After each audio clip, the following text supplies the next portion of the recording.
I'm Steve Brule with Studio Brule, and I'm here with the Liberty Bells and a guest joining us, Jordan, who is a blogger and tweeter. And I'm going to put the Twitter handles and blog address in the comments for folks who are watching.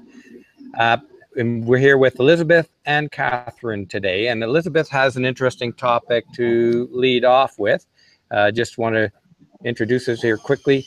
Rad Femme billboards across the UK by a fellow named Martin Farrell. Elizabeth, can you explain what's going on there?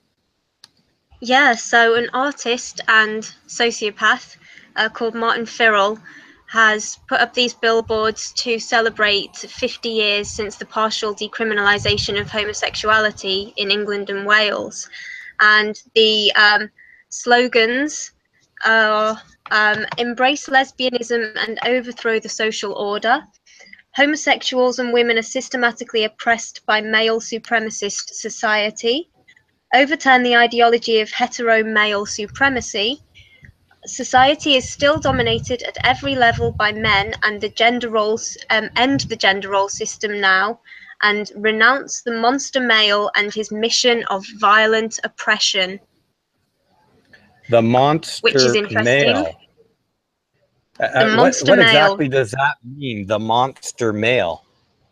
Renounce the monster male. You would male have to ask Martin monsters? Farrell. I think that's what they're getting at. Yes. Holy crap! I mean, that's pretty bigoted stuff.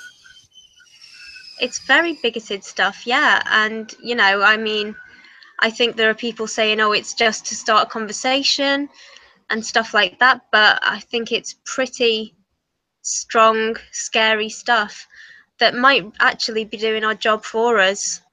One of my friends pointed out that we should be doing billboards too, which I think is quite a good idea, actually. But then another said, hey, we couldn't do a better job than these are doing for turning people off feminism.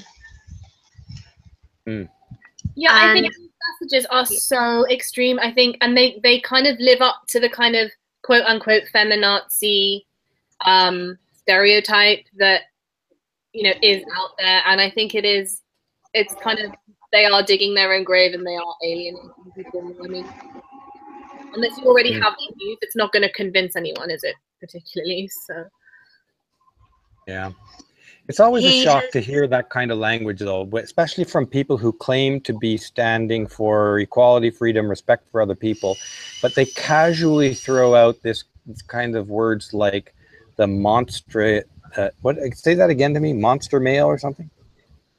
Renounce the monster male and his mission of violent oppression. I can't say I've ever met that person. And imagine if people were making equivalent statements about women. Of course, that would automatically be deemed misogyny, but nobody would see the misandry in that, or at least even point out the double standards and the hypocrisy of it. No, not at all. And this is a whole series of billboards, which I presume are actually pretty expensive. The fellow himself is paying for it himself. It's a private venture. I don't know who's paying for it. I've read a couple of articles about it, and none of them have specifically mentioned where the funding is coming from, which I don't know what that suggests, really. He's an artist. Maybe there's an Arts Council grant, who knows? But he's also orchestrated this gender think-in with leaders from the policy, business and culture worlds, where they have been discussing what it will be like to live in a world post gender roles, where gender is a private and intimate affair, and we don't assign babies gender at birth, and it's illegal for people to ask about your gender unless you've already given your permission. And when the gender role system has fallen into disuse. So a complete dystopia, in my opinion. But the paper will be out at some point, so we'll look forward to reading that. And also, I love how it's called a think-in, but the thoughts are already prescribed. Good point. Really good point. Do they not realize they're shooting themselves in the foot with this mentality? Because if they're going to be pushing this feminist social justice position, that, you know, the patriarchy, the monster male and his inherent violence and all that crap, if they're then going to scrub the very concept of gender, then they have to find a way to sort of get out towards of arguing how the system of patriarchy somehow lives.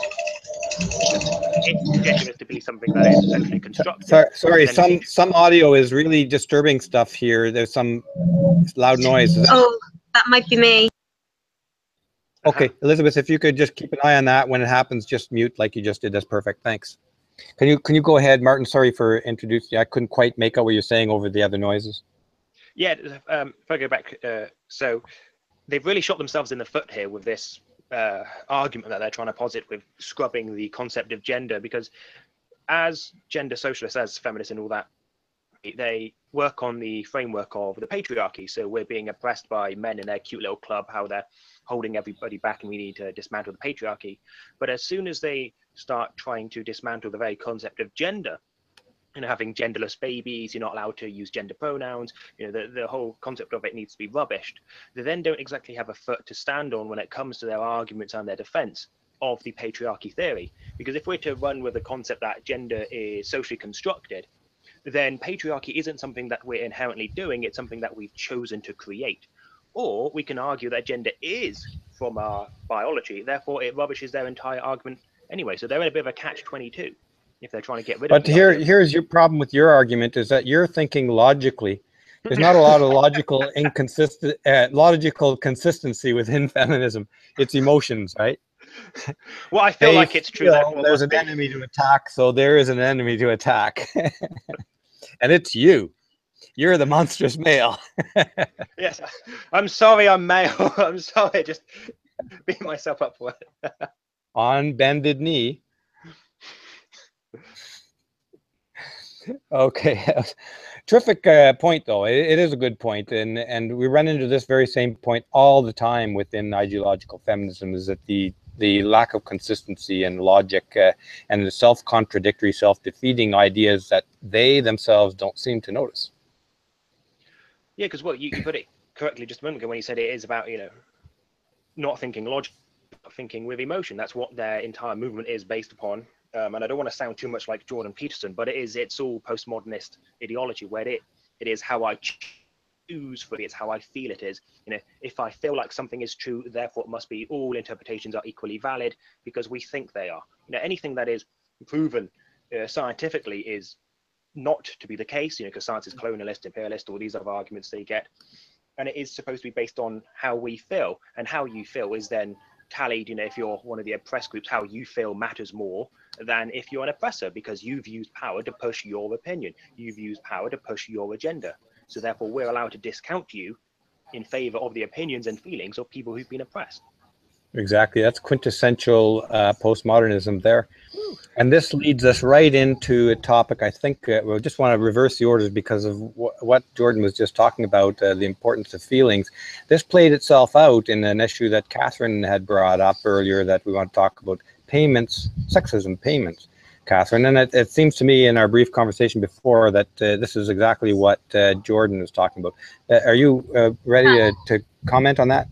Yeah, I won't take up too much time with this story. It's more of an amusing anecdote. So an arms manufacturer that's called, BAE Systems, has just been ordered to pay a £360,000 settlement to a secretary who made allegations of sexism. And so what happened? There were like a series of charges of sexism brought against them. I think there were like 15 or 16 counts, and they were only found guilty on one count, which was that the manager of this lady, after a meeting where she'd been upset, I think, made a comment along the lines of, women take things more emotionally than men. Men just kind of tend to go off and forget about it. And her claim, which the judge actually upheld and agreed with, was that this one particular comment tipped her over the edge and caused her to have a mental breakdown. for which she has just been paid £360,000. So making a comment that women take things more emotionally than men, which then caused a woman to have an emotional breakdown, is supposedly a sexist comment, but obviously there's many layers of irony. Yeah, no kidding. This is brilliant, though. It's all wrapped up in that one incident. You cannot make this up. I mean, apparently she was saying that she was constantly being bullied and targeted and whatever. But it sounds like this was the major incident that it rested on, and it just kind of reminded me a lot of the Gregory Allen Elliott case, which was a case in Canada where Stephanie Guthrie, Gregory Allen Elliott was designing some artwork for her, but he kind of disagreed with her on some points of feminism or whatever. And he spent sort of 3 years not allowed to work, not allowed to touch a computer while this case was going on, because she alleged that he harassed her. And but he never made any threats against her. The entire case rested on whether she felt scared. So right. It's all about how she felt, rather than whether he actually threatened her or whether he actually kind of did anything wrong or said anything wrong. And I don't know, this case just reminded me of that, because it's about the fact that she had like sort of pre-existing mental health issues, and this comment tipped her over the edge. But obviously, the comment itself was kind of validated in her reaction to it. Yeah. So I just think it's a very slippery slope if we're gonna be judging whether or not it's okay to say something on how it makes a person feel. Of course, yeah. I guess especially when the comment turns out to be true by virtue of the case itself. yeah, but there's some wonderful British justice for you. So yeah, I don't want to dwell too much on this story. It's just special. Yeah, for sure. Does anybody else have a comment on that in the panel? Yeah, well, I was just going to say that it's not just the sexism element that angers me on this. What also angers me is that he didn't actually say anything that was factually inaccurate. So let's say he was to go, women have, brain the size of a squirrel's, ha ha ha, you're stupid for being a woman. Then yeah, that's understandable. He did say something sexist. But women do take things more emotionally than men. They are much more empathic than men. If you look at their responses to stress, they take the emotional route rather than the practical route, to use terminology. What's the word? Simon Baron-Cohen, when talking about autism and empathy, found that he called it like the male brain and the female brain. The female brain's better at empathizing and the male brain is better at systemizing. And then there was Shelley Taylor, when she was looking at stress in the early 2000s, found that men overwhelmingly went for fight or flight, and then women went for tend and befriend. Women do look at things from a more of an emotional aspect, whereas men do look at things more from a practical aspect. So he's not wrong in that first clause. And then the second clause, where he says about men tend to forget things and move on. All the research on PTSD that shows that even for the same amount of life events, traumatic life events, men are less likely to develop PTSD afterwards than women are, which is why we see more women with PTSD than men, even when, accounting for veterans and people who've been through serious child trauma. Because men, just as organisms, we just don't seem to process it in the same way. We just seem to bury it and move on. So he's not actually wrong in anything he said, because the quote is, women take things more emotionally than men, whilst men tend to forget things and move on. So he's not said anything incorrect, and yet he's now been, sued essentially, and they've had to put out this huge payout because he said something that isn't wrong. Well, that's all well for you. Lies are truth. War is peace. There you go. However it George goes. Orwell. What a brilliant guy. Yeah. And that's quintessentially part of the postmodernism too, with the emphasis on feelings. It all kind of ties in together there, and that's like one of the main focuses of this channel, Studio Brûlé, is freedom of speech is a very central topic here, and this is a suppression of freedom of speech of sorts, because the man is not even talking hate speech. He's just, or the company, making a true statement and then being punished for that. A very interesting one. Catherine, before we move on for this, I think there was another item, a petition or something you wanted to mention while we're on that topic. Yeah, or so similar topic. Thank you, Ev. Not directly feminism related, but I am senior editor of an online magazine called The Backbencher, and our brilliant politics editor, who is called James Bickerton, has set up a petition, which is to petition Jeremy Corbyn to apologize to the people of Venezuela for backing the regime. So obviously, the Venezuelan economy is in absolute meltdown. They're on the verge of economic collapse. I think possibly today an independent auditor declared the results of their recent election to have been almost certainly tampered with. And the problem is Jeremy Corbyn has refused to condemn that regime when I think socialist leaders across Europe have condemned it. And I think it's because his politics and particularly his economics does tend very much towards that direction. So if people wouldn't mind signing and sharing the petition, I would be very grateful. I think Steve is going to include a link to it in the logo. Yep, the link is in the chat on the live stream.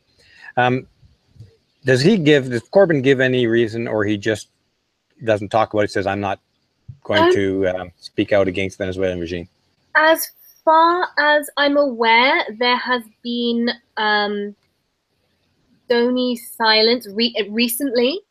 He has been pretty silent. However, in the past, he has actually been a supporter of the Venezuelan socialist regime. I think he said something like, I think the quote is something like, Chavez has made a great contribution to social justice or something. He made a comment. He's made comments that are kind of openly supportive in the past, but not recently. And I think the reason for that is that his economics. I think his economics is very similar to the economics that has kind of thrown Venezuela into a toilet. So right. I think that's what's going on here. I think a lot of people are at the moment calling for Corbyn to condemn the regime, but I think he's just staying very quiet, as far as I'm aware. Have other politicians all vocalized their condemnation? Pretty sure. I think. In the UK? I think. Yeah, pretty much. And I think the important point is that other socialist leaders across Europe have certainly voiced the opinion that this is not an acceptable way for a regime to behave. It's dictatorial. Mm-hmm. Jordan, you had something to say there. Yeah, the Jeremy Corbyn quote you're looking for is, thanks Hugo Chavez for showing that the poor matter and wealth can be shared. He made massive contributions to Venezuela and a very wide world. Can you paste that in our Hangout window, and I'll put it into the comments as well. His tweet. He tweeted it out. Okay, great. Use the comment window in the live Hangout. Oh, I'll have to find that. But you're looking at it when it'll be just a little link in the upper chat window there. Put it right I sent it to our private one, but not the one that's currently live on YouTube. Yeah, that's fine. I see it here. Oh no, that's not it. Jeremy Corbyn. Yes, that is it. Okay, 1 second. Beautiful. Yeah, there's a few other things about Venezuela that I've been hearing that have, how do I say, worried me, to put it lightly. A guy got caught at the border smuggling in big bags strapped to his chest full of white powder. Now, normally you'd think it's cocaine or heroin or something to that effect, but he was smuggling in powdered milk because people were starving. And outside the bakeries, there are huge lines forming to get into the bakeries, not to buy the bread, not to eat the food on sale, but to go through the trash after they're done, because that's what they want to get food out of, because that they've got access to. That's how bad it is. Now, why can't you bring powdered milk into the country? Because why the does he have to government smuggle it? controls all food. And all prices. It's what? They control all food, they control all the prices. It's all set by the government because they believe the reason the country is in such a bad state, the reason that inflation is so high is because of greedy shop owners. They think that the reason the country's falling apart is because of external right-wing interests trying to shut down the country. I mean, and as a result, they refuse to let somebody, an individual, bring useful food to help their citizens. Yeah, and also because they've set the prices, it may be unprofitable for producers to produce certain products, so they don't produce them. And so people rely. So, say for example, if it's not worth your while to produce milk, you'll produce something else. There'll be no milk, and then they'll have to be a black market of people smuggling milk in from elsewhere. This is the wonderful socialist economics of Jeremy Corbyn that he wants to bring to the UK. It is a good example of the lack of compassion that results in these socialist movements. They claim to be compassionate because everybody to help everybody, but they end up being no compassion against no one. In a more open system, a free system, there'd be no reason to stop somebody from bringing milk in and feeding hungry people. Also, I have just no law to stop it. I have just found a quote from Jeremy Corbyn. I'll pop the link over in a second, but he does actually talk about how wonderful this thing of starving people has been for social justice. So the quote is, well, no, I mean, yeah, people are starving, and this is what Jeremy Corbyn had to say. Chavez showed us that there is a different and a better way of doing things. It's called socialism. It's called social justice. And it's something that Venezuela has made a big step towards. Do you have a link for that? Yeah, I'll just pop the link over. And of course, as we now know, he's actually talking about a situation where people are starving and going through garbage cans. And the social unrest could devolve into civil wars or whatnot. Yeah. Okay, I'll look for that link. We'll get it up there, and then in the meantime, we should move on to the next topic, right? What do you think? We done with that for now? Yeah, cool. Okay, I think Elizabeth, you wanted to talk about a new UK study on male rape. Yeah. Okay, let's go for that. So, Dr. Siobhan Ware, who's at Lancaster University, where's my notes? Has conducted this study on a sample of 154 men who say they've been forced to penetrate, all by women. And so it's interesting in that it's the first of its kind. I don't know if it's anywhere in the world, certainly in the UK, and also in the qualitative kind of data that you get from it. Like the majority of them call it rape, but there's a train going past. Can you hear me still? Yeah. Or is that? We're hearing you this time. It's not too bad.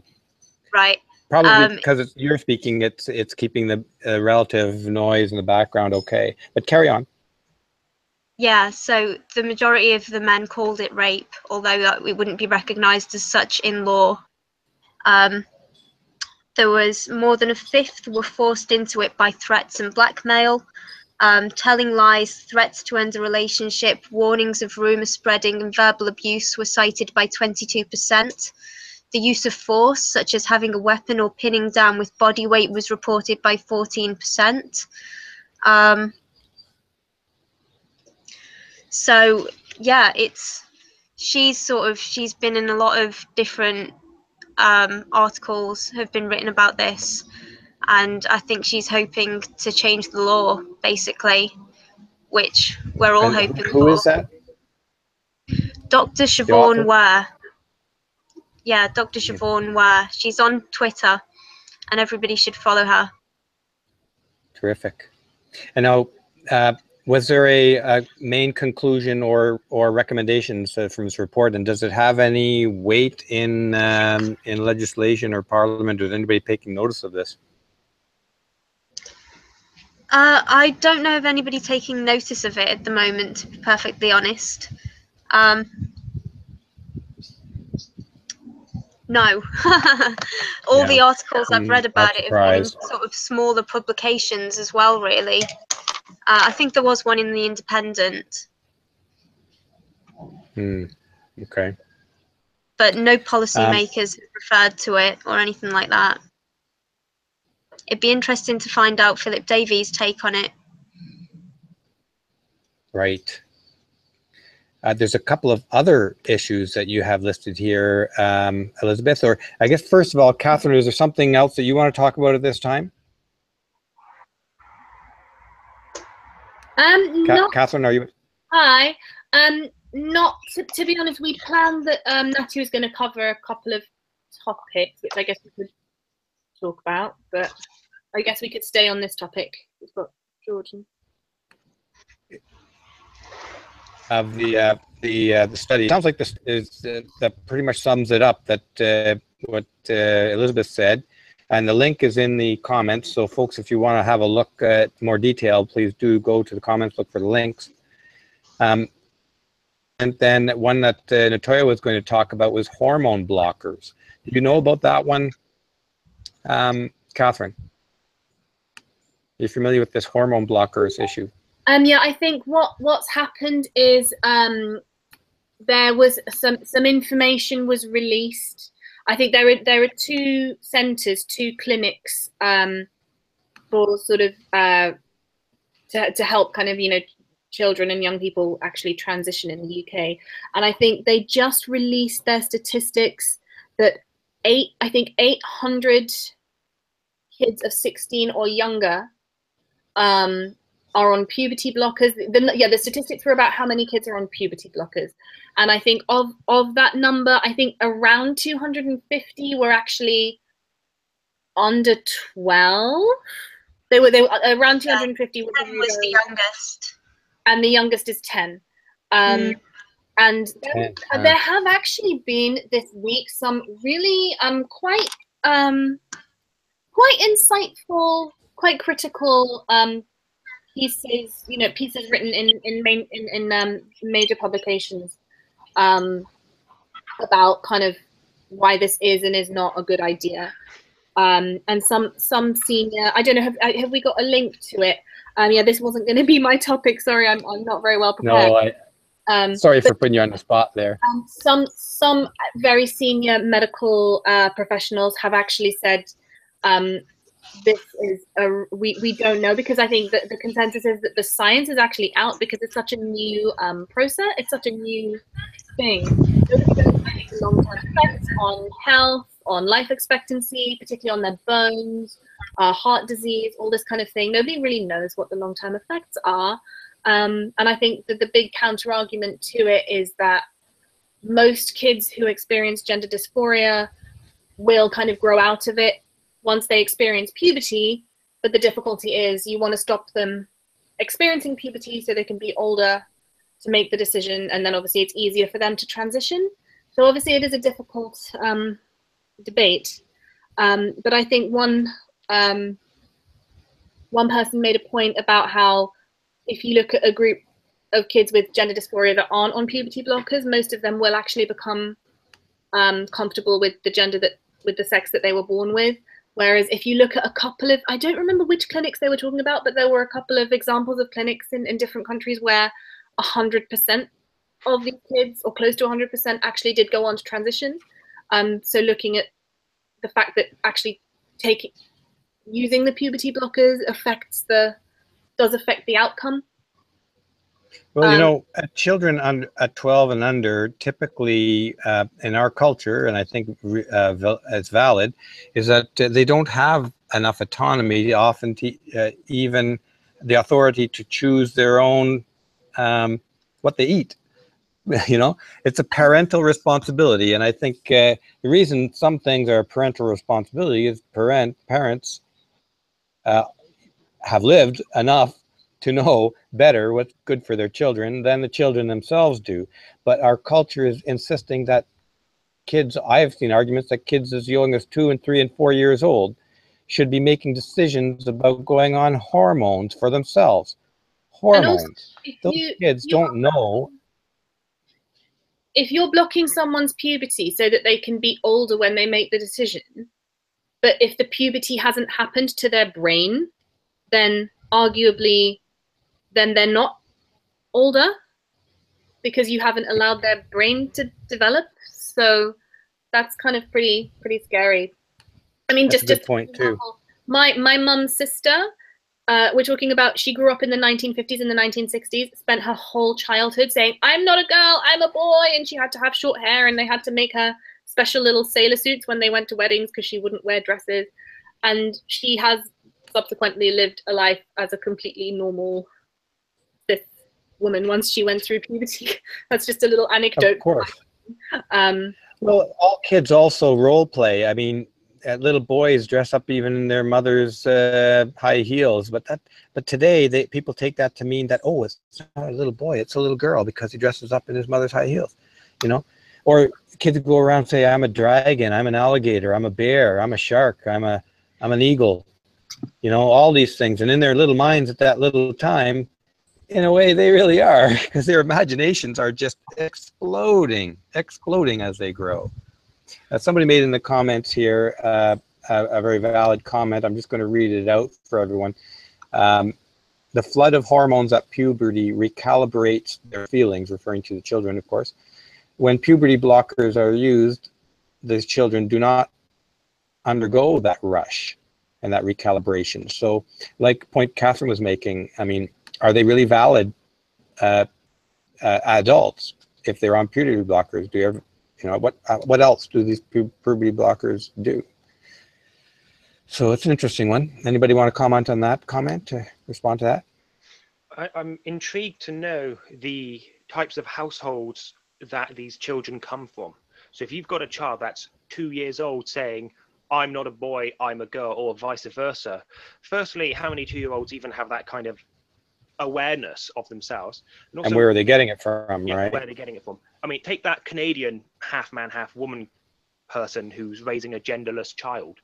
Like, that child is not going to grow up at all well. And then you've got to take Angelina Jolie, how she's got, what's the daughter's name? Shlo, who's 11 years old and will soon be going on hormone blockers. But if you read the history of Shlo's life, spent her whole life essentially being ostracized from the other 3 kids for being white, having blue eyes and blonde hair. Angelina Jolie said herself that when the child was born, it was just a blob. As far as she was concerned, she felt no attachment. So this child has spent its whole life growing up thinking, I'm a problem, and it's probably come to the conclusion, if I can fix myself, maybe mother will love me, and is now on these hormone replacement blockers, or hormone blockers. Wow. So wow. I'm really worried what type of households these children are coming from, because, I mean, some of the most ardent defenders I found of this are people my age, you know, especially young people. It's really hip amongst young people at the moment in this whole transgender argument.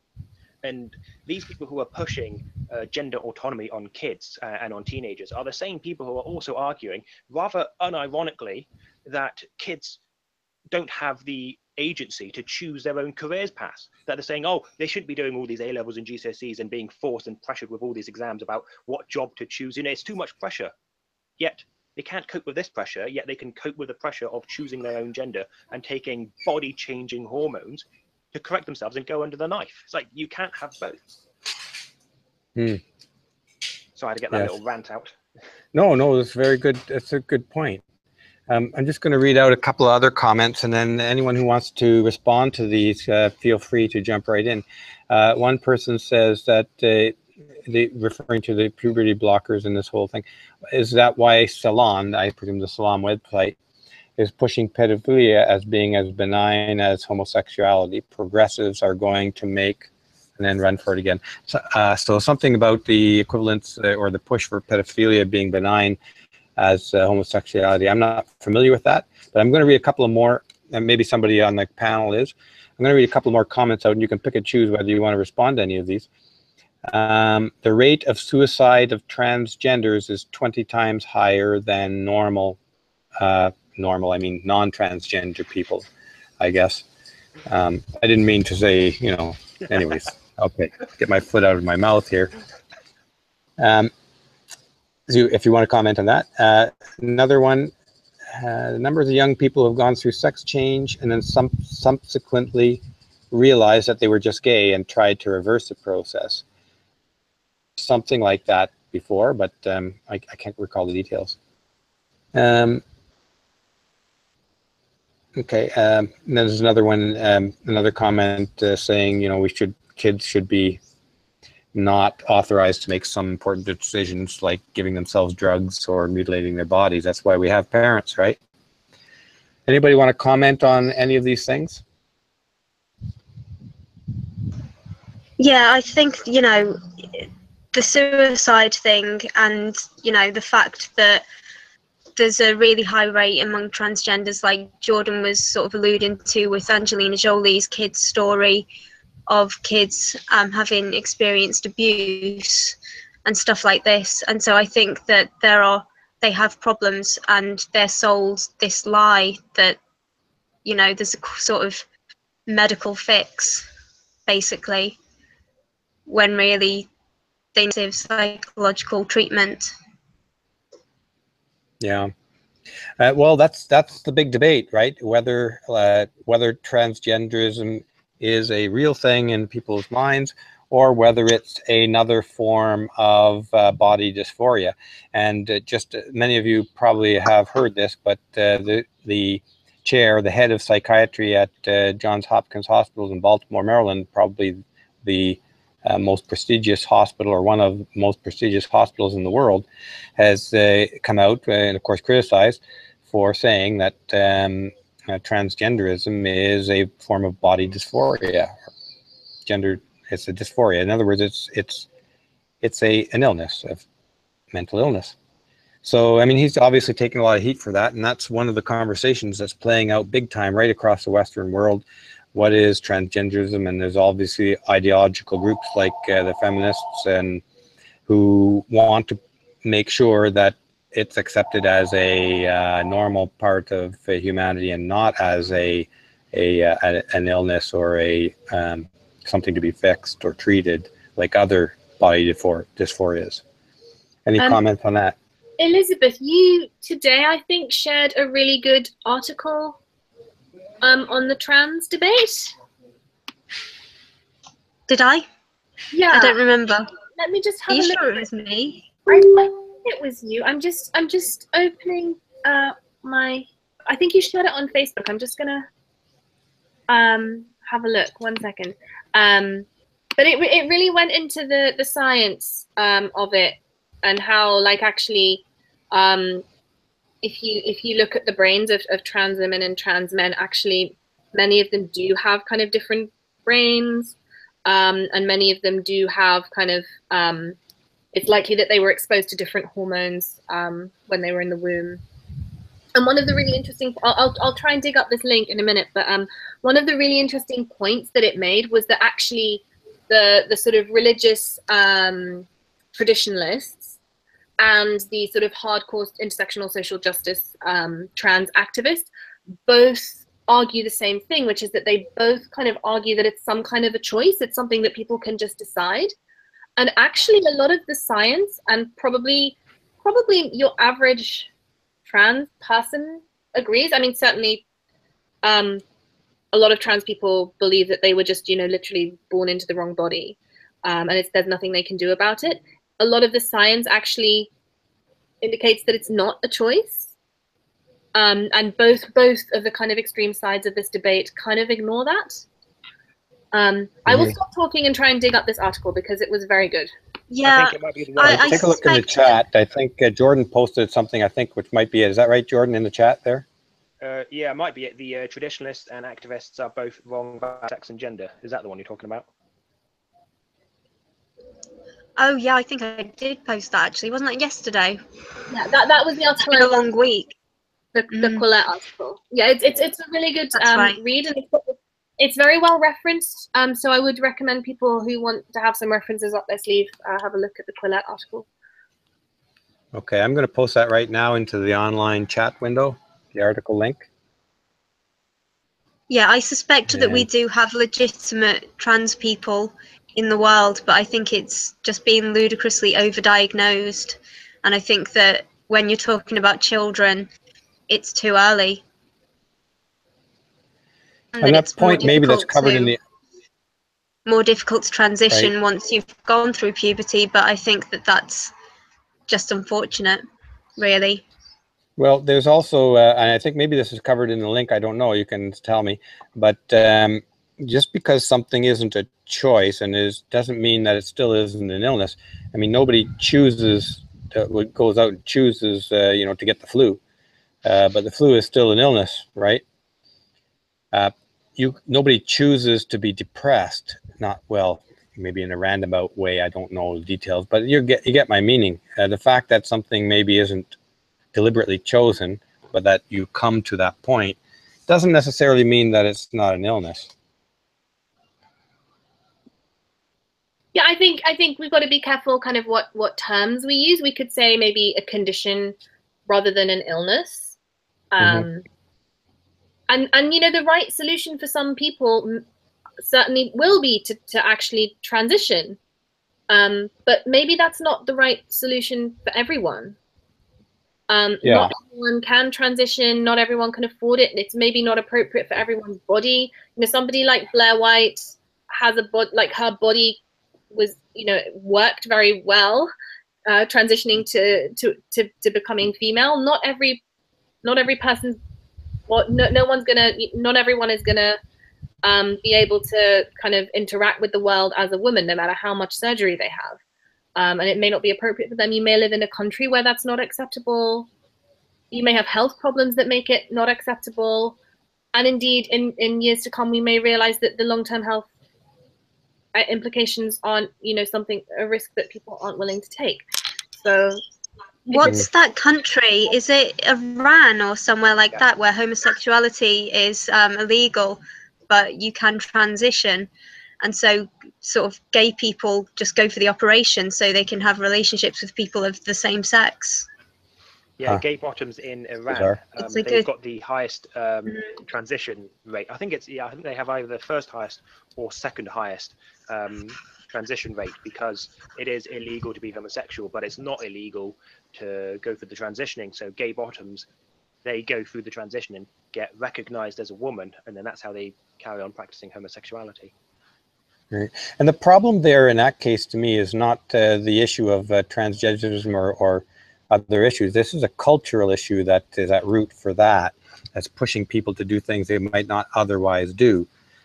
And I'm not suggesting like whether, I mean, I think it's important that today we are going through a very rigorous, vigorous conversation about this, the nature of transgenderism and so on. And as this intensifies, I remember 25, 30 years ago reading some articles in science magazines about dysphoric states. In some cases, it's quite severe. Some people believe that their arm is actually a foreign object. Their own arm is actually a foreign object on their body, and they will stop at nothing to try to convince a doctor to cut that arm off, because they look at that arm and they're in horror that this foreign object is attached to their body. And that's one kind of body dysmorphia. It's an image which is at odds with the physical, a body image internalized that is at odds with your physical body. So it's a big one. It's a big debate. Blair White was talking about this. I think she was talking about this in her live stream with I can't remember. She was debating someone, and she tried to make this point that people have come after her because obviously she has transitioned, so she obviously thinks that transitioning is fine. But she made this point that if someone who is trans wants to undergo therapy to quote unquote cure or to stop themselves from being trans in their mind, she thinks that should be an option that is open to people, and she is open to that being researched. Therapy or surgery, did you say? Therapy. So just like undergoing or some kind of treatment, possible even chemical, like medical treatments. But she views that as an acceptable line of scientific inquiry.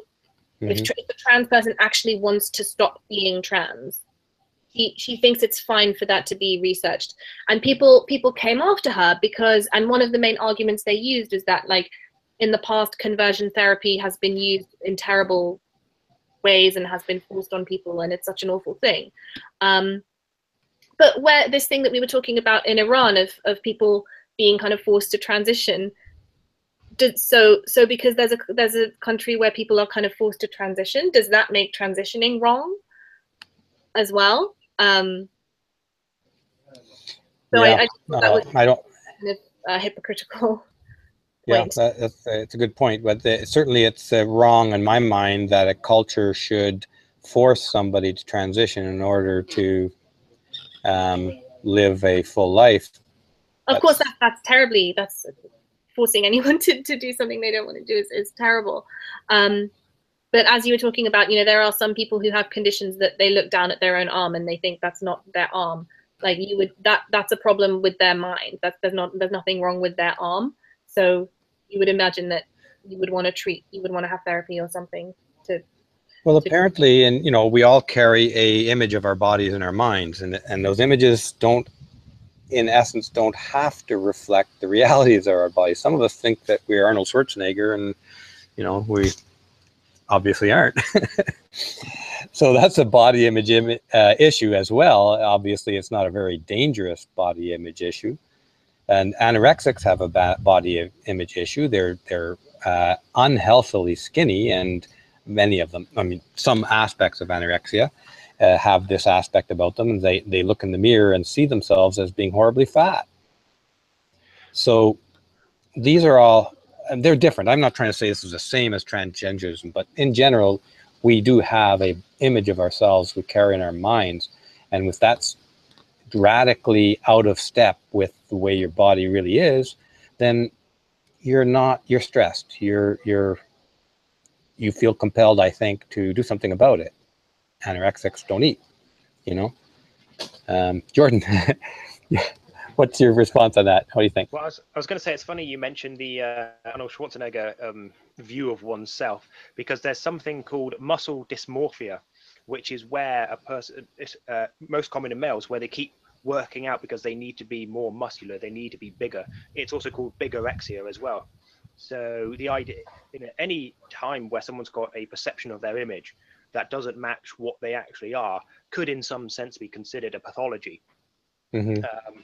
But it depends on how much of a grip that error it has, and exactly how far they're willing to go to correct it. So, you know, people think they're too fat, obviously they starve themselves, or they have yo-yo eating and have, you know, anorexia or bulimia.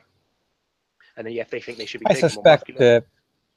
I suspect most of us, our body image of ourselves and our body is a little bit out of step. Oh, yeah. But in most cases, you know, it doesn't make any practical difference in your life. I may think I'm a good-looking guy, and other people in the world may look at me and say, "Oh, what an ugly guy." And you know, my life's a little better because I think I'm okay, but even though I may be out of step with reality. You know. Yeah, but it depends on how much you let it control you. So if you were to look in the mirror and go, "Oh, I've got too much of a gut," and then you start starving yourself, that's when it's going wrong. But if you look in the mirror and go, "Oh, I've got a bit of a gut, but now I don't mind, it's fine," then that's the issue. It depends on how you react to the difference in image. So, you know, with the bodily identity integrity disorder, you could look at your arm and go, "Ah, fuck, that's not my arm," and then try to work. That's exactly what that is. Yeah, that's a serious body and I remember reading about this and thinking these people feel like they're carrying some other living being on their shoulder. It's literally, they feel literally and are convinced literally that arm is like an alien thing cut off, even though they can move it and use it. Yeah, they think it should be taken away from them. There's a woman who felt that her eyesight shouldn't belong to her, so she had a doctor pour bleach into her eyes. So yeah, now she's blinded because of it. She's part of the. I hope that doctor has been. I hope that doctor is no longer a doctor. That's terrible. Well, really, is there any much of a difference between that and, say, trans surgery? You know, this person's just lost. That's a good question for debate. Surgery, sure. They're losing the ability to reproduce. Many of them, so you know, they are both causing harm. So that's a very, very important line of discussion, and I think Catherine might weigh in on that. I think it's really important that if an adult is making a decision to change their gender, that is not the same as blinding yourself. That is not the same as cutting off parts of your body. I think if that's an adult, how is that not the same? I just think, like, if you can transition and live a life that is very close to what the opposite sex would live. And if they can, you know, if the operations that you've had allow your body to function normally but in a different way, then but hold on a second there, Catherine. Catherine, hold on a second here. If somebody goes down and chops off one of my most important organs, if that's it, that is not functioning again. There's bleach in my eyes don't function. Somebody chops off the family jewels, they don't function. There's a loss of function, an objective loss of function there. You don't even need to go that far. Making yourself unable to see is not the same as taking your pole and making it into a hole. Like, I just don't, and I think if you can, I don't know, maybe you can like freeze some of your semen or whatever so that you can possibly have a chance to have children. But I think if adults are making these decisions and they've been assessed by a doctor to make sure that they're making these decisions in a way that is hopefully, you know, that they're in their right minds. I just think they're adults and they have a right to do these things. I think when we're talking about children, that's a very different issue. I certainly agree with you that it's different with children, that children should not be given the right to choose for certain things for themselves because they're just not at a level where they can assess those things. But I think, Catherine, I'm going to have to disagree with you on making that distinction between chopping off some sexual gender parts versus chopping off some other body parts. That both are chopping off and changing what will function, what will not function. And I think, to my mind, the distinction here is really a capitulation to political correctness in a way. I'm sorry to be very direct about this on you, but that's kind of where I view that. So, Steve, how do you feel about sort of breast enlargements that would stop a woman from breastfeeding? Well, that's a good point too. I don't know. I didn't know that they do stop someone from breastfeeding. Do they? They can do. Breast enlargement? Possibly. They can do. Yeah. Okay. Well, that's another discussion to have for sure. Yeah, I mean, there's a lot of complexity to this, and I could be wrong. I'd be first to say that I could be wrong in this, but I do see that from a male point of view, or if you chop that best friend off, there's a reduction in function there. You know, and there was one transgender fellow that I spoke with him, a year or two ago. And he's a fellow in New York, and he wanted to transition back. He felt he made a mistake, and he cannot regain that function. You know, it's similar to the woman who put the bleach in her eyes. I mean, you know, there's no going back from that. You can't get those eyes back if you say, "Oh my God, that was a bad decision." Okay, I put a wet blanket on that conversation. I hope you're not angry with me, Catherine. I can't read your face through your picture. I just think there are definitely trans people out there for whom this is not a political issue, for whom this is just, this is how they feel comfortable in their bodies, and they don't want it to be politicized. And that's just a decision that they have made and that has worked for them. Sure. And I mean, they're adults, and I think if the medical profession are honestly and unideologically assessing them to be in sound mind, I just don't think it's any of our business. I think that's the problem. I think that the medical profession isn't necessarily assessing them in the best way, and I think there should be, you know, intensive therapy that they have to go through to make sure it's the right decision for them. I think in North America, there is a pretty intensive therapy. At least in Canada, they don't just take anybody in who walks in and says, you know, here, change my gender. You know, it's a fairly long and involved process. So that part of it, you know, I think it's important that there's some time required and some therapy and some thinking and talking and making sure that this isn't something you're going to regret down the road. Jordan, it looked like you wanted to say something. Yeah, I was just going to say something slightly controversial, which was if we're to do this screening process to make sure all these people coming in are of sound mind, then it is of my firm belief none of them would ever go through for surgery, because all of them are of unsound mind. Because if you are having such a catastrophically different perception of your image, and I wanted to take such a strong surgical approach to it, I consider it to be akin to the days when we used to use electric shock therapy for people with depression. That's how bad I see it, because as you said, it is something monumental that you can never go back on. Take that woman, that model who wanted to become an African woman, you know, how she's had her skin completely darkened and she's had surgery and she's had her breasts massively enlarged. Can you genuinely look at her, for example, and say, well, she's now transracial? You know, is what she's done a normal behavior? Well, no. Just with the same with transgenders, you know, or transsexuals, I should really say, people who've had the surgery. Because I do feel, as Catherine said, there are people out there who do have this condition and don't want it politicized. I've met them. I've seen people, and there's this one person who I know who had an attack, a gender attack, where, you know, just collapsed on the floor and, you know, clutching at the skin and screaming, "I just want to be cis. I just want to be cis." A real proper panic attack, and it was horrifying to watch.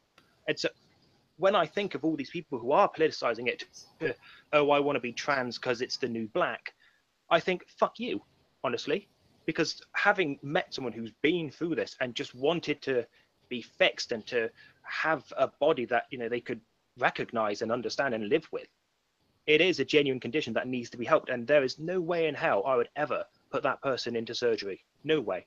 Because it's not an idea of, oh, I'm this image, but I want to be this. It was, I really don't like this image. Deal with it. Because a lot of these people, when they go in for the surgery, it's not like they go in and they've got like a little drawing on, or, you know, some sort of image that they say, this is what I want to become. This is my desired outcome. They just say, you know, I want to become the opposite sex, without any real grasping of where to take it, you know, how to get from point A to point B. So it is, you know, it is a difficult one. I will certainly grant you that, but we're only using surgery at the moment in lieu of something better, because we don't have any therapy that works, that says, you've got this condition, we know how to fix it, we know exactly what pills to give you, and exactly, you know, if we're going to use CBT or DBT or any other sort of therapy. We don't have that. So surgery. Well, this is the essential problem. This is the essential problem of the internalized body image, is that it isn't something you can cut in there. Oh, there's the body image. Let's just, you know, tweak that a bit. You know, it's these kinds of issues that reside in the mind are notoriously difficult to get at.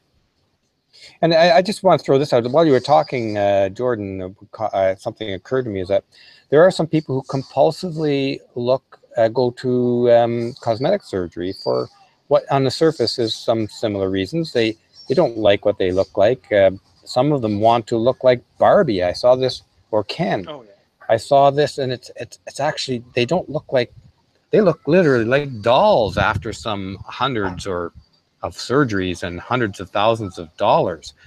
This is a kind of body image problem. I don't know if it qualifies as dysmorphia or not. We should have a psychologist or psychiatrist on the panel at some point. But they are compelled to reach for this other image, to live as someone other than they were born as. And sometimes this has catastrophic effects, the extent to which they go. Anybody want to comment on that? This is a very, very interesting discussion, I have to say. It was not on our agenda. Yeah, I mean, I think the problem with all the kind of surgery and stuff like that is it's not permanent. You're still gonna age and you're still gonna change. And, you know, if you put all your sort of mental eggs in one basket, that if I look this way, I'm going to feel good, it's not going to work. Contain it.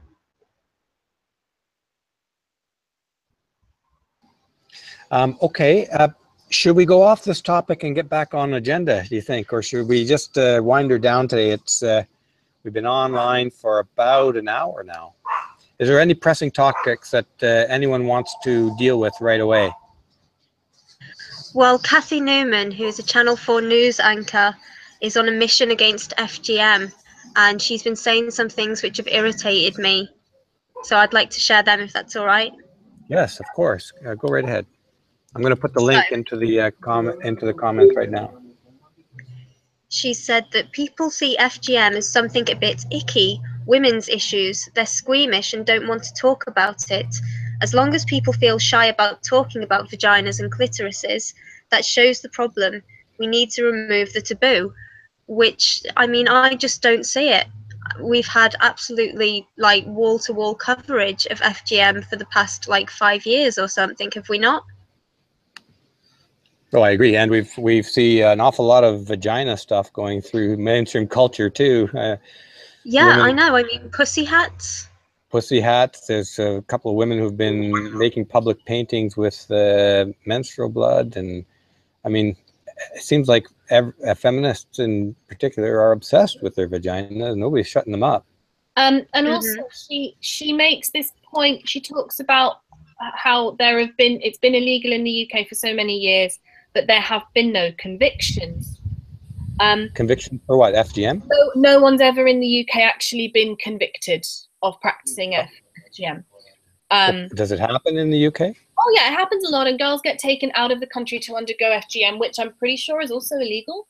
And there have been no convictions. The closest they ever came to getting a conviction was actually a male doctor who a woman had already undergone FGM, and then she went into hospital, possibly to have a child, I'm not sure. But he just had to sew her back up again because of what had been done to her. And they tried to prosecute him, and obviously that was thrown out of court because it was ridiculous. But the point I want to make is these feminists are always complaining that there have been no convictions for FGM in the UK, and that isn't that evidence of misogyny and how no one cares about women. The reason there have been no convictions is because if you wanted to start convicting people, you would have to start putting women of color in jail because they are the people who carry out the practice. Not entirely, but for the most part. And these campaigners, these activists, unfortunately, the rights of women trump the rights of children, always.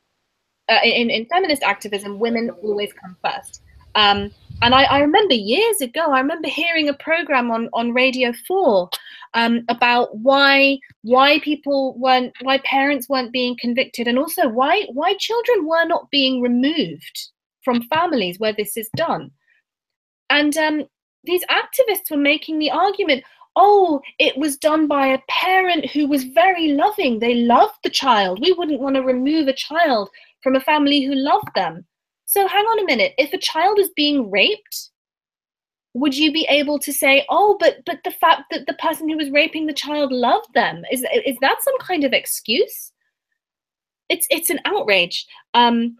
And I just think the fact that these people, these ideological people, have hijacked this issue means that's why we're not getting these convictions. That's why kids aren't being taken away from parents who do this to them. And actually, in a way, in which is true of many of the other issues that they have hijacked, these ideological people are the least appropriate people to be dealing with these issues primarily. So that's my rant. No, those are very good points, and these ideological people are feminists, essentially, who dominate this feelings above logic aspect of our culture right now. Sorry, Elizabeth, to jump in on your peeve, but it peeves me as well. No, absolutely, great points. And then she's been challenged, on male genital mutilation, and she said, FGM is illegal. Well, hello, so's MGM. She said, it's often done in a setting that is not hygienic, and this is something that's done to children. I mean, yeah, MGM done to children, and it's also, around the world done in settings that are not hygienic. There is no culture that cuts girls that doesn't cut boys as well. And then Sadiq Khan, our Muslim mayor, has weighed in as well. He said that FGM has been illegal in the UK for more than 3 decades, yet it's still going on right now. This is an outrage that shames us all. So I'm appealing to every Londoner and to end the conspiracy of silence around FGM. We all have a duty to call it out. Was very pleased about this. She said that it's so important that everyone, men and women, are on board, that it isn't just in the silo of women's problems. This can't be something that female journalists cover but the blokes don't, which reminded me of an article that I've dug out, which showed that in cultures where they do cut, in places like Guinea and Sierra Leone, men are actually more opposed to FGM than women are. These are all great points, Elizabeth, and I just want to make another question and a point. You know, the incidence of male genital mutilation, circumcision, in most of the West is upwards of 50%. I'm not sure what the numbers are, but I'm pretty sure at one point I heard some numbers in the 50 to 70% range. It may be up and down from there. Oh, the helicopter. Up and down from there. We've been found. It's a helicopter. But anyways, it's obviously everybody knows circumcision is extremely common in the West today. What is the real incidence estimate of FGM in the UK? My guess is it is really quite small. Am I wrong? Well, they've been saying that it's a girl every 2 hours. In the UK? That's what I've heard. I don't know if they're including girls being taken out of the country. I suspect they are. Yeah. So, I mean, it is substantial. Yeah, I'd be shocked if that was really real, because it's starting to sound like, you know, 70% of women will be raped in their lifetime kind of statistic, you know? I'm sorry. I disagree. I've read, I can't remember the exact stats that I read, but actually they sound pretty realistic to me. I think it's like the estimates in the UK are like a couple of 100,000 women total, or something like that. And if you actually think about the size of sort of the ethnic population where this is likely to be carried out, I would imagine that the estimates are probably pretty realistic, actually.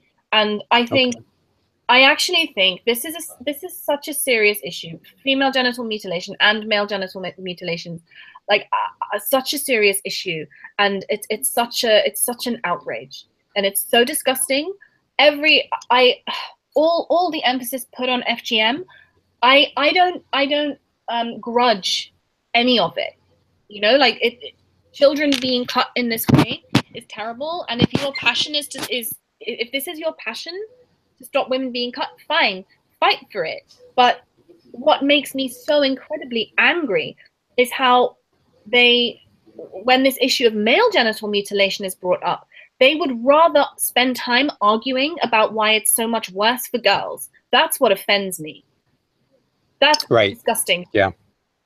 Yeah, there's nothing about equality in feminism, it seems. Every time you dig into any of the issues, all equality is thrown to the wind, and ideological purity is brought to the fore. And the amount of energy, because I have spent, I mean, when I first started doing this, I actually spent a lot of time arguing with people on Twitter about male genital mutilation. And what amazed me was how much energy they wanted to put in, and that they were willing to put in, to arguing and trying to prove that it was worse for women. Why is it some kind of competition? Surely you can agree that it's just disgusting and it's wrong and it's an outrage. But no. They would rather waste their time having that debate with me than accept that mutilating a kid is wrong. And then do something to protect all children. I mean, that just boggles my mind. Sorry. That's an excellent point. And it comes back to a point you were making earlier, I think, which is valid in this case. If you want to get circumcised, allow somebody to make that decision after they become an adult, because you can't go back on that, right? Yeah, but then as I like to say, if you wanted to wait until someone was actually becoming a man, if you view circumcision as something that makes you become a man, then wait till they're actually old enough to become a man. and make the decision themselves. And do you know what? If you need to do that to a 6-year-old boy, in many parts of the world, that's what happens, and you need to bribe him with a lollipop. I have seen pictures of boys screaming and the lollipop is still in their hand that they have been bribed with. That doesn't make, you're not making him a man. You're just a goddamn disgusting child abusing coward. And if you wanted to wait for him to be man-sized, you wouldn't do that to him. Because he would Very good point. Sorry, it makes me extremely angry because I have one boy and I'm soon to be the mother of another boy. So this just makes me extremely, extremely angry. Well, keep up the good fight, Catherine. I think you have a lot of good people on your side on that one. Folks, we've been in here quite a long time, and I want to make sure we get to any other important topics that are on your mind right now that before we kind of wrap it up. Anybody, open the floor. Is there something you feel we should talk about? Have we touched on the CAFCAS Women's Aid report? Am I having a complete mind blank? Nope, we haven't touched on that. That's probably, I mean, I think that's the most important topic for today, personally. Is there a link in here about that? I don't did see a link. send you one. I think I sent you one in the second list. In the second list, okay. It's called, the report is called Allegations of Abuse in Child Custody Cases. And this is why we've brought Jordan on here, because he knows all about it. Okay, I'm not seeing it, but could you, if you have that link handy here, could you put it in the... find it. Oh, there you go. You've got it in the comments? Okay, here we go. Okay, so Jordan, this is your topic, is it? Maybe you can give us get started on it. I suppose to some extent it can be my topic, because I've been trying to the past few days to trawl through it. So yeah, for those who know, or any non-Brits in the audience, Women's Aid is a domestic violence charity that, as the name suggests, supports women. They're also the largest charity in the UK, and them and their federations up and down the country get to the tune of about 300 million a year. And then there's CAFCAS, the people who they work with, who are the Children and Family Courts Advisory Support Service, who are supposed to act as advisors during the family courts to people who are going through these messy cases. And so CAFCAS, being a government funded body, are supposed to be non-biased, non-partisan, and have just decided to go ahead and give 216 case files over to Women's Aid, so that Women's Aid can then go through them and draw their conclusions, which obviously would be totally okay. You know, we're not going to get any biased results, especially when we look at Women's Aid's past research, such as the 19 child homicides report, which they did about this sort of time last year, which they took 19 cases from the serious case reviews where a child had died at the hands of a parent, where the parent had been previously accused of domestic violence. And there was another condition, but I forget what the other condition was. I think they must have been going through the family courts or something. And so they use these 19 cases to say any man who gets accused of domestic violence is now an immediate threat to the life of their child. That man is going to kill their children. And that's the agenda they pushed. They really cherry-picked those cases as well, didn't they? There was one case that they failed to mention, which had happened just before they wrote the report or released it, where a mother killed 2 children in one of their refuges. Is that right? I do not know if it was in a refuge, but yeah, there was a very messy case not too long before the release of the report. Yes.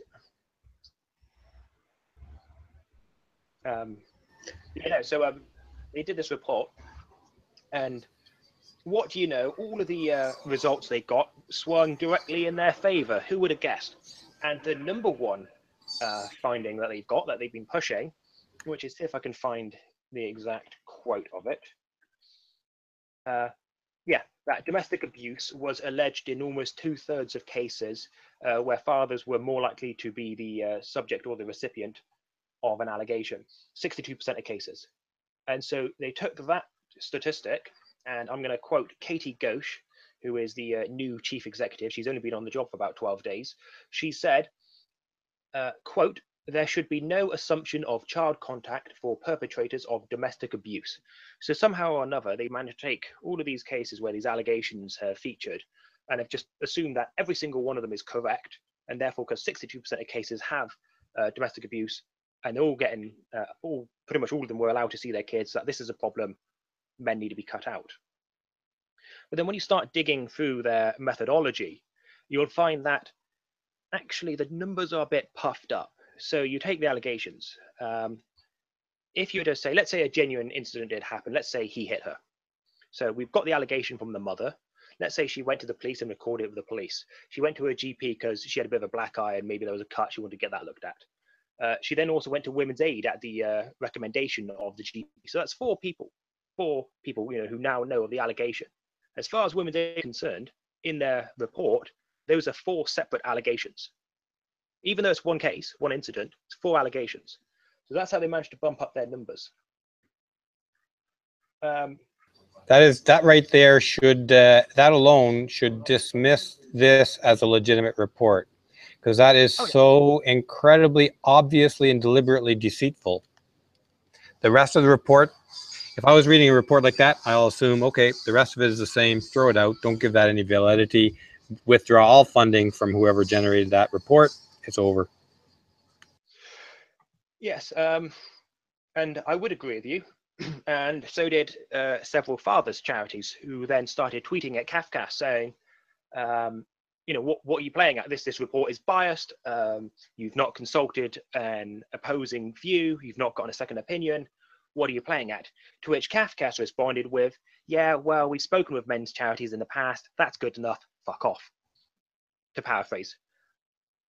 And that's the response. And this is coming from an organization, Kafka, who are state-funded and aren't supposed to be influenced by politics. Well, most of the feminist organizations are state-funded. Feminism itself would, I think, collapse without state funding. Yeah, right? But Kafka isn't openly feminist. Whilst they are definitely heavily influenced by it, they're not openly stating that they are to be feminist. Or at least not to my knowledge. Does anybody else want to weigh in on that? Well, I mean, I sort of read the report last night, and there was something that I got stuck on just on the first page, was that a figure like something like they said in cases where there is no allegations of abuse, 48% of fathers get unsupervised visits. And I was like, hang on a minute, only 48% gets unsupervised visits when there's no allegations of abuse? What is going on? Yeah, that's a good catch. They're playing 52% of fathers without any allegations against them have to have supervision. That's if they get contact. And also, if they get contact at all. Yes. And that's only in regards to contact orders. That doesn't discuss whether or not those orders are enforced. Because, to be entirely honest, a contact order from the court in favor of a male is not worth the paper it's printed on. So, you could have the guy come out with a contact order saying every weekend and every other Wednesday, and all she has to do is tear up and walk away. That's all she has to do. And the courts won't do anything. If he did that, I mean, 2% of complaints that these orders aren't being carried out are upheld. That's it. 2%. Well, actually, it gets better than that, because that's last year's statistic. Now, number of orders being made has, I think, doubled. I think the number of orders being made has doubled, but the success rate has now fallen to 1%. So, woo. Yeah, it's the same here in Canada. It's no secret that the access order is meaningless. The police will never enforce it. The courts will do nothing. They will not punish any transgressions to these orders. They are just a pacifier and a moneymaker. Men will go into court and fight, pay a lot of money to fight to see their kids, and then it doesn't make any difference. I think that's right throughout the whole West. Well, they got heavily influenced by the feminists in the US, because they were the ones who started really going for it, trying to destroy the family home. And the family courts was just, the number one place. That and domestic abuse shelters. Well, that was one of the earliest goals of feminism, right? Is to deconstruct the family, aka get rid of the father. Yeah. Okay, folks, is there anything else you want to mention before we sign off today? Oh, there was one quick thing, which is just a little anecdote. You know, we've had this tampon tax row, and the government has said, okay, we'll take the tax off tampons, but it's not going to be for a while. So Tesco's, which is a massive supermarket chain over here, has decided to take on the tax themselves, which is, you know, fair enough. Because there's no one going to stop shopping at Tesco because they've done this, and there will be some feminists who go, oh, this is great, but it's just such a first world problem, and it's so pathetic. We're looking, you know, at under £1 to cover a period, or maybe even two, depending on how heavy your flow is, if you don't mind me being so graphic. So yeah, I just wanted to mention that before we leave. Yeah, that topic has come up a few times, the old tampon tax, and of course feminists use it to claim that, you know, women are oppressed and hard done by and blah, blah, blah, blah, blah. A tax on being a woman. Yeah. What I There love was the... Sorry. Nobody's handing out free condoms on the street corner for men anyways. That's an argument they make. They say that pads and tampons should be free because toilet paper is free. And they don't seem to understand that just because toilet paper is provided by the person who provides the bathroom doesn't make it free. It doesn't fall out of the sky. These people really struggle with kind of economic concepts like that things aren't actually free. Sorry, I saw a great comment on Twitter where some feminist was saying to a bloke, you know, this is a tax on being a woman. What kind of taxes do you have to pay just for being a man? And he said, trousers. Well, yeah, well, how about the tax of having your legs blown off in a war, or having your kids taken away from you? You don't get to see them, and you can pay hundreds of thousands of dollars to lawyers, and it doesn't make any difference. Is, you know, there's a few taxes out there on men. When they talk about the wage gap, they don't talk about the tax gap, which is how much more tax men pay than women pay. That's just not a gap that they want to talk about. Sorry, carry on. Or the workplace injuries and fatalities. Yeah, going on that, I don't want to shill my own site, but I actually, you know, that lovely Equal Pay Day that they always love talking about. I took the maths and the methodology of Equal Pay Day, and then I took it and applied it to tax, hours worked, and occupational fatality. And for tax, let me try and find it. So this is going to be UK data. But our equal tax day for 2016 is, where is it? Right at the bottom of my article. Yeah, Thursday, 10th of May, 2018. So if a feminist says, oh, what taxes do men pay? Income tax, honey, we pay 75% of it. Good point. And I posted that link to your Equal Pay Day in the stream as well. Well, folks, we probably should sign off now. That's been quite a long and interesting discussion. We covered quite a lot of material that's going on in the UK, and some very off-topic but important discussion on transgenderism, nature of body dysphorias. Very interesting day. So thank you very much, everybody, for joining us here at Studio Brûlée with our panelists. And tune in again next week, same time, same day, for a conversation with the Liberty Bells and any other special guests we have. Thank you, Jordan, for joining us as well. Okay. Thank you. Bye-bye. Toodles.